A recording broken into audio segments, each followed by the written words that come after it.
दिल्ली के जंतर मंतर पर कॉकरोच जनता पार्टी यानी सीजेपी के प्रदर्शन की गूंज अब सियासत के बड़े मंच तक पहुंच गई है।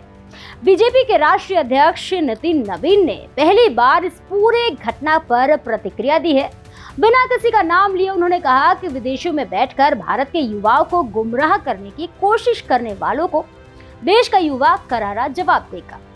आखिर किसकी ओर था ये इशारा और क्यों सीजेपी का आंदोलन अब राष्ट्रीय बहस का विषय बन गया है, देखिए हमारी एक खास रिपोर्ट। नमस्कार, मैं प्रेयसी पांडे और आप देख रहे हैं भारत एक्सप्रेस। कॉकरोच जनता पार्टी यानी सीजेपी के जंतर मंतर प्रदर्शन के बीच भारतीय जनता पार्टी के राष्ट्रीय अध्यक्ष नितिन नवीन का बड़ा बयान सामने आया। रांची में आयोजित एक कार्यक्रम के दौरान उन्होंने कहा कि डिजिटल युग का इस्तेमाल देश के युवाओं को गलत दिशा में ले जाने के लिए नहीं होने दिया जाएगा। उन्होंने कहा, आज का भारत बदल रहा है और देश का युवा अपनी मेहनत, प्रतिभा और सकारात्मक सोच के दम पर आगे बढ़ रहा है। ऐसे में कुछ लोग सोशल मीडिया और डिजिटल प्लेटफॉर्म के जरिए युवाओं को भटकाने की कोशिश कर रहे हैं, लेकिन भारत का युवा इतना जागरूक है कि वो किसी के बहकावे में नहीं आएगा।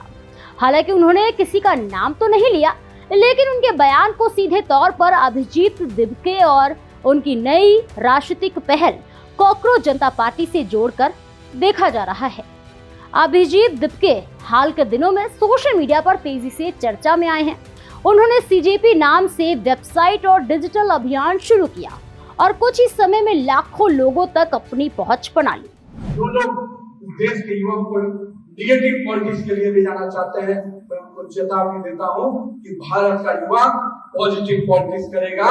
हम लोकतंत्र के आधार पर निश्चित रूप से हर प्रकार का विरोध करेंगे, पर लोकतंत्र के मापदंड को खत्म नहीं करेंगे। कुछ लोग विदेश से बैठकर विदेश की जमीन पर बैठकर ये सोच लेते हैं कि हम भारत के युवाओं को दिशा देंगे। भारत का युवा किसान के साथ चौपाल में रहता है, किसान गांव के पगडंडियों में रहता है, हमारे कोचिंग इंस्टीट्यूट में रहता है, हमारे कॉलेज के कैंपस में रहता है। भारत का युवा दिल्ली में बैठकर चंद लोगों की मुट्ठी से कठपुतली बनकर आगे नहीं बढ़ने वाला। आज बहुत बड़ा मैसेज मिला है देश के लोगों को। डिजिटल का उपयोग सकारात्मक रूप से हो सकता है। डिजिटल का उपयोग देश और युवाओं के निर्माण के लिए हो सकता है।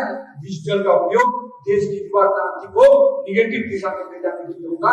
ऐसा कभी नहीं हो पाएगा। इसलिए मैं कहता हूँ, मेरे देश के युवाओं, आप सबको जागने की आवश्यकता है। हम 2047 का अगर विकसित भारत बनाना चाहते हैं तो हम सबको अपने कालखंड का पुरुषार्थ करना पड़ेगा।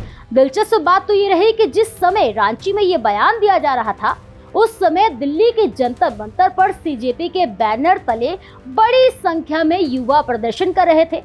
प्रदर्शनकारियों की मुख्य मांग केंद्र शिक्षा मंत्री धर्मेंद्र प्रधान के इस्तीफे की थी। उनका आरोप है कि सीबीएसई परीक्षा व्यवस्था और नीट यूजी परीक्षा को लेकर कई गंभीर सवाल उठे हैं, जिनका जवाब सरकार को देना चाहिए।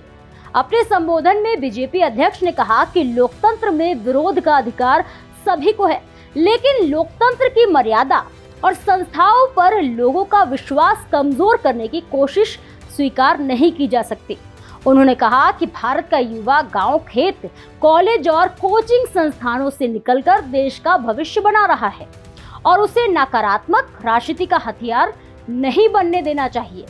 उन्होंने ये भी आरोप लगाया कि कुछ ताकतें विदेशों में बैठकर डिजिटल माध्यमों के जरिए भ्रम फैलाने की कोशिश कर रही हैं।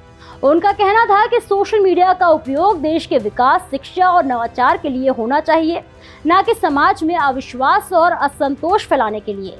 वहीं दूसरी ओर सीजेपी समर्थकों का कहना है कि उनका आंदोलन पूरी तरह लोकतांत्रिक है और वह केवल छात्रों तक युवाओं के मुद्दों को उठाना चाहते हैं। उनका दावा है कि पेपर लीक और परीक्षा व्यवस्था में पारदर्शिता जैसे सवालों पर सरकार को जवाब देना चाहिए। अब देखना ये दिलचस्प होगा कि जंतर मंतर से शुरू हुआ ये आंदोलन आने वाले दिनों में किस दिशा में जाता है। एक तरफ सरकार डिजिटल प्लेटफॉर्म के दुरुपयोग की बात कर रही है, तो दूसरी ओर सीजेपी खुद को युवाओं की आवाज बता रही है। ऐसे में ये बहस अब केवल एक प्रदर्शन तक सीमित नहीं है, बल्कि देश की डिजिटल राजनीति और युवा नेतृत्व की नई तस्वीर भी पेश कर रही है। फिलहाल इस खबर को लेकर आपकी क्या राय है, हमें कमेंट सेक्शन में जरूर शेयर करें और ऐसे ही और भी देश दुनिया की तमाम खबरों को देखने के लिए देखते रहिए भारत एक्सप्रेस।